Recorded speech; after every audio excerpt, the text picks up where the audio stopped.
Let me say something that might sting a little. Most people don't disrespect you because you're weak. They disrespect you because they sense you're mentally available to be disturbed. The moment someone talks down to you, ignores you, dismisses you, or crosses a line, your mind starts racing. You replay the scene again and again. You imagine better comebacks. You analyze their tone. You wonder what you did wrong. You wonder what they think about you now. And while you're stuck inside your head, they've already moved on. That's the trap. Disrespect doesn't hurt the most in the moment. It hurts in the hours and days after, when you keep reopening the wound with overthinking. Here's the uncomfortable truth. Overthinking disrespect is not intelligence. It's self-abandonment. Every minute you spend trying to understand why someone treated you badly is a minute you spend prioritizing their behavior over your self-respect. And the brain hates uncertainty, so it keeps searching for answers. What did I do wrong? Was I too quiet? Was I too nice? Should I have said something? And the more you think, the smaller you feel, not because they disrespected you, but because you stayed there mentally, long after the moment passed. This is why the title matters. Because most advice tells you to ignore it, be confident, or don't care what people think. That doesn't work when your mind is already hooked. What actually matters is what you do instead of overthinking. Because disrespect is not a thinking problem. It's a response problem. People who are rarely disrespected aren't always louder or tougher. They just don't reward disrespect with mental energy. Their nervous system doesn't chase closure. They don't need to win imaginary arguments in their head. They move differently. And once you see this, everything changes. You stop asking, why did they treat me like that? And you start asking, what does this situation require from me right now? That shift alone is powerful, because it takes your mind out of the past and puts your power back in the present. This video isn't about becoming aggressive or cold. It's about becoming unavailable to disrespect on a psychological level. And when you learn how to do that, people feel it before you ever say a word. The reason disrespect sticks in your mind isn't because you're weak. It's because your brain is wired to look for social threats. When someone disrespects you, ignores you, or talks to you like you don't matter, your nervous system flags it as danger. Not physical danger, social danger. Your mind immediately wants resolution. It wants to fix the image.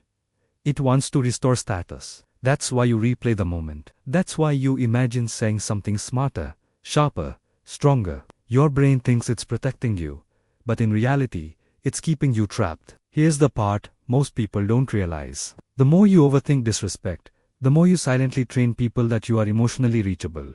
Not to their face, but energetically. Disrespect thrives where there are no consequences. And consequences don't always mean confrontation. Sometimes the consequence is withdrawal of access. Mentally first. Emotionally second. People who are rarely disrespected don't chase understanding. They don't try to correct every misperception. They don't need the other person to get it. Their self-worth doesn't require agreement. So what do you do instead of overthinking? You interrupt the loop by refusing to narrate the event. The moment you catch yourself replaying the scene, you say one sentence in your head and you stop. Noted. That's it. Not judged. Not analyzed. Not explained. Just noted. Because when someone disrespects you, it gives you information. Information about their boundaries, their emotional maturity, their intentions. Overthinking turns information into self-doubt. A calm observation turns it into clarity. And here's something important. If this idea already resonates with you, if you're tired of giving people free rent inside your head, comment, "No more disrespect anymore" below. Not for me, for you. It's a signal. A line in the sand. It means you're done feeding disrespect with attention and calling it reflection. Once you stop narrating disrespect, something strange happens. Your body relaxes. Your posture changes. Your tone shifts. People feel the difference even if nothing is said. Because overthinking leaks. It shows in your eyes. In your hesitation, in your need to explain yourself. Silence, when it's grounded, is louder than any comeback. This is the first layer of power. Not reacting. Not spiraling. Just registering and moving on. And now we'll talk about the biggest mistake people make after being disrespected. The one that guarantees it happens again. The biggest mistake people make after being disrespected is trying to prove something. They try to prove they're smart enough, kind enough, strong enough, or worthy enough. They over-explain. They overperform. They become nicer. or they suddenly become loud and defensive. And without realizing it, they hand the other person exactly what they want: a reaction. Disrespect feeds on imbalance. The moment you start adjusting yourself to fix how someone treated you, you've already lost leverage. Here's the truth most people don't want to hear. You don't lose respect in the moment someone disrespects you. You lose it in what you do after. When you chase validation, when you replay the scene, and then act differently around that person, your nervous system signals uncertainty. And uncertainty invites more boundary testing. Humans do this subconsciously. They poke where they sense softness. Not because they're evil, but because that's how social hierarchies form. So, instead of proving you anchoring means you don't change your behavior to compensate for disrespect. Your tone stays the same. Your pace stays the same. Your self-image stays intact. You don't withdraw in shame. And you don't overcorrect with aggression.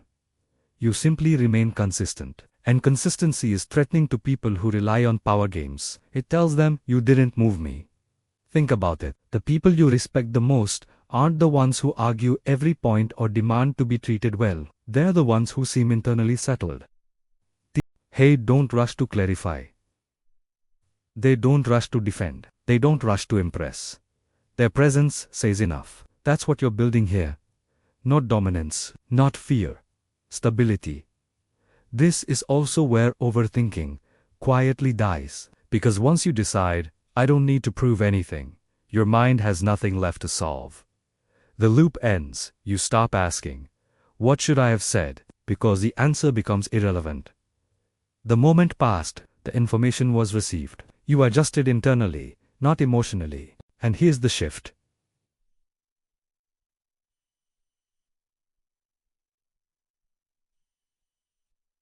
Disrespect stops feeling personal. It becomes diagnostic. You start seeing behavior clearly, without attaching your worth to it. That clarity changes how you choose people, conversations, and environments. And when you stop chasing respect, you start commanding it without effort. Let's talk about how silence and distance, when used correctly, become the most powerful response to disrespect and why they scare insecure people the most. Silence and distance are misunderstood. Most people think they mean weakness, avoidance, or fear. But when they come from clarity instead of insecurity, they become powerful. After disrespect, the strongest move is often not to say more, but to say less. Not because you're hurt, but because you're selective. Silence, used correctly, is not passive. It's a statement. It says, this interaction no longer deserves my energy. Here's where people mess this up. They go silent, hoping the other person notices. Hoping they feel guilty. Hoping they come back and apologize. That's still overthinking. That's still giving power away. Real silence isn't a tactic. It's a boundary. You don't announce it. You don't dramatize it. You simply reduce access. Fewer words. Less emotional availability. Shorter responses. Calm presence, no explanation. This works because disrespect often comes from people who are testing how much access they have to you. When you remove that access without hostility, it creates uncertainty. And uncertainty forces reflection. Suddenly, they feel the shift. They don't get the reaction they expected. They don't get the overthinking version of you. They get a grounded version. And that version changes the dynamic instantly. This is also where your power becomes visible. Not loud power. Quiet power. The kind that doesn't chase. The kind that doesn't need to win arguments. The kind that can walk away mentally even if you're still in the same room. People sense when you are no longer emotionally reachable. And once that happens, disrespect loses its leverage. If this is hitting home and you want more content like this, real psychology, not empty motivation, make sure you subscribe. Not for numbers. For alignment. This channel is for people who want mental control, not emotional chaos. If you stay, you'll learn how to move through life without letting other people hijack your mind. Because here's the deeper truth. Silence and distance don't push the right people away. They filter out the wrong ones. And when you stop explaining yourself to those who already chose to misunderstand you, you free up space for respect to grow naturally. At some point, you have to realize this. Disrespect only becomes damaging when you merge it with your identity. When someone treats you poorly, and your mind immediately asks, what does this say about me? That's when the wound goes deep. But when you learn to separate behavior from identity, disrespect loses its ability to stick. It becomes something that happened, not something that defines you. Most people walk around with an invisible question running in the background. Am I enough? So when disrespect shows up, it feels like an answer, a confirmation of their worst fear. But the truth is, how people treat you often says more about their emotional state, their habits, and their unresolved issues than it ever says about your value. Confident people don't go around casually disrespecting others. Secure people don't need to dominate conversations or diminish someone to feel tall. Here's the reframe that changes everything. Instead of asking, "Why did they disrespect me?" ask, "What does this behavior reveal?" That one shift moves you from emotional reaction to psychological clarity. You stop internalizing.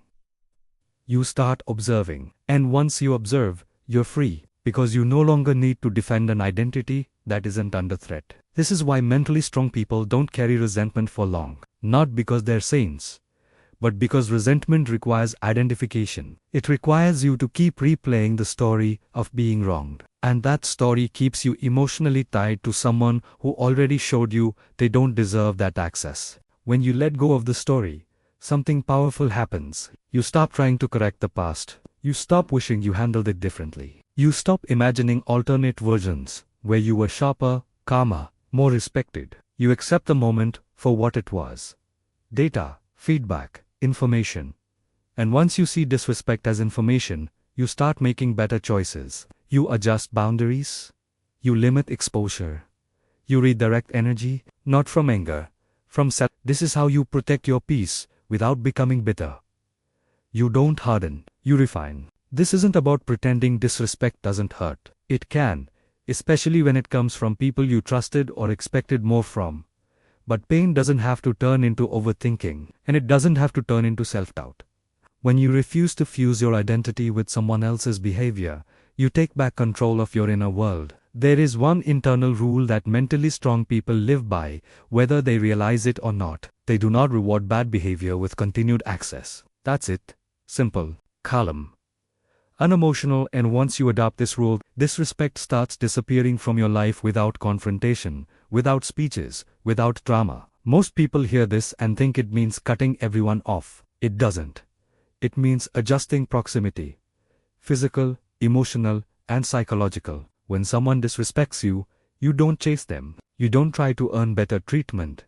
You don't over-explain how they made you feel. You simply make a quiet internal note and reduce access accordingly. Less availability, less personal information, less emotional openness. This works because access is currency. Your attention, your time, your emotional energy, those are valuable. When someone disrespects you and nothing changes, the behavior gets reinforced. Not intentionally, but neurologically. Humans repeat what has no cost. But when access changes, even subtly, the nervous system registers it. Something shifts. And here's the key. You do this without resentment. Resentment keeps you tethered. Outcome adjustment sets you free. You're not punishing. You're aligning. You're saying, this level of behavior doesn't get this level of access. No announcement needed. No ultimatum required. This rule also protects you from becoming reactive. Because now you don't need to win the moment. You don't need the perfect response. You don't need to dominate the interaction.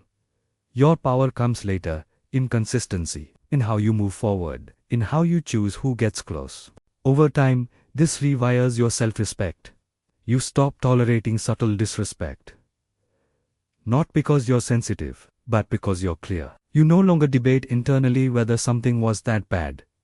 If it disturbed your peace, it matters. That's enough. And something interesting happens when you live like this. The people who respect you step closer.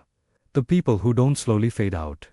Not always intentionally, but naturally, because your standards become non-negotiable, even when they're silent. Now let's tie everything together and let's see how to move in life grounded but don't allow anyone to disrespect you. Here's how everything comes together. When people disrespect you and you stop overthinking, stop proving, stop chasing understanding, and stop rewarding bad behavior with access, you become mentally grounded. And grounded people are hard to shake, not because they be aggressive, but because they're centered. They don't live in reaction mode.